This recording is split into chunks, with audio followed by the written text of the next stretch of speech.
I don't know if you're going to call it foundations or essentials or figured out what your language is, but something that all new BWBR people should go through over time. And then you're going to need some that can be delivered depending on what type of project or what phase of project you're in. And then you're exploring BWBR shorts. Do I have this right? This sounds like this is your world right now. Is there anything big I missed? When you put it to us that way, though, it sounds kind of overwhelming.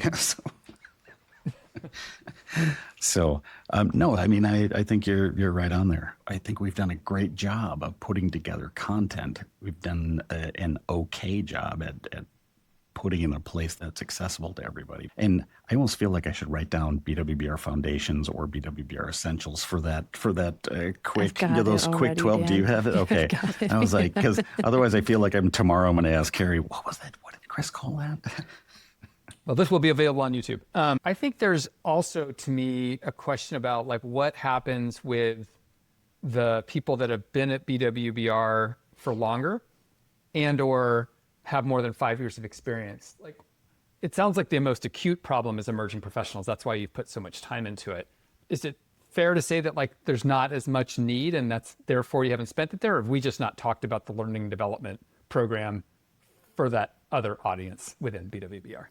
We have a lot of other stuff that I think this has been a catalyst for and the inspiration for others. We've got other now upskilling programs for specific market sectors. So if somebody is new to healthcare, new to behavioral health, there's a series of upskilling videos that walk you through the project type and some of the common things that you'll see in that project type. One thing that's sort of top of mind for me is thinking through, we've got a couple of potential cohorts that we could do something similar to this emerging professional group. But the one sort of in the mid-level, how do you start to prep folks for leadership roles is something that we've talked about. And that's a lot of soft skills. Yes, you need to know your way inside and out of the technical role to be able to mentor others in that role. But there's a lot of new soft skills that you don't necessarily learn. So how can we be more intentional about that? And then once you're in that leadership role, I've heard some anecdotal feedback that there needs to be more self-awareness because you still need to learn and practice your skills in terms of communication and directing folks and mentoring folks once you are in the leader roles. One is helping you understand the business and how the business works and the new things that you would be privy to and responsible for if you become a leader, and then that continued like development. How do you really start to get the most out of your teams? How are you continuing to develop in that role? There's a book that you might like if you haven't already read it called The Leadership Pipeline, which I've heard about from multiple companies in our community. And it kind of is exactly that. It goes through these kind of predictable turns from being an individual contributor to managing a team to managing a market. It's not AEC specific, but it's professional services specific. And it kind of talks about all these like almost changes of identity you have to have as a person at all these different forks in the road, that you go through. He's written a new book that I've just finished called The Specialist Pipeline, which kind of takes that a little bit further. And it's like people that go down a technical contributor route.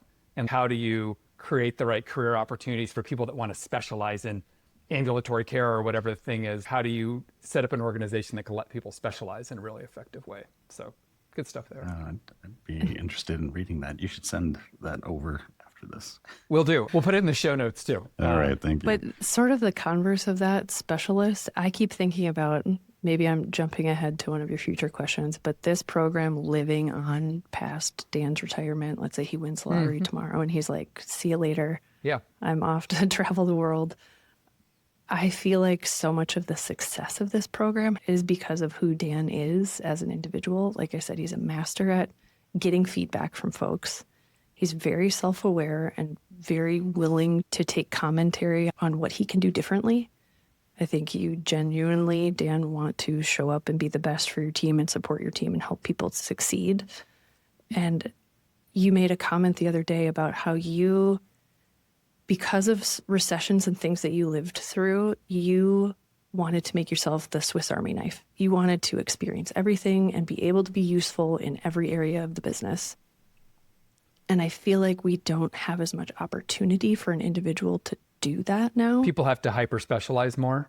is your thinking, Well, Kari? that or yeah, it's just a harder jump, especially as we get bigger, right? Maybe you had the advantage of doing this stuff when the firm was a bit smaller, so there was more flexibility to sort of like wear different hats. But I keep thinking about, especially the way we're organized now, like somebody comes up through an architecture track. If they want to switch and become a project manager, they're jumping to a whole nother track. There needs to be obviously the need within the firm, but it feels more formal of a jump. And if they want CA experience, like we have a dedicated CA team. So how does an individual start to get some exposure to some of that stuff? I don't have an answer for it, but I'm thinking, how do we find more people like Dan that maybe we don't need a bunch of Swiss Army knives to do our project work, but we definitely need somebody like Dan who can lead something like this because he's so good at weeding through what doesn't matter to get to what does matter. He cuts out all the clutter really well, and he hears what people are saying. He's like, oh, I see what the problem is. The problem is here. We're going to do some training on this, or we need a new process improvement here. There's got to be a better way to do this. And I feel like that's such a unique thing that I'm trying to figure out how to bottle that or replicate that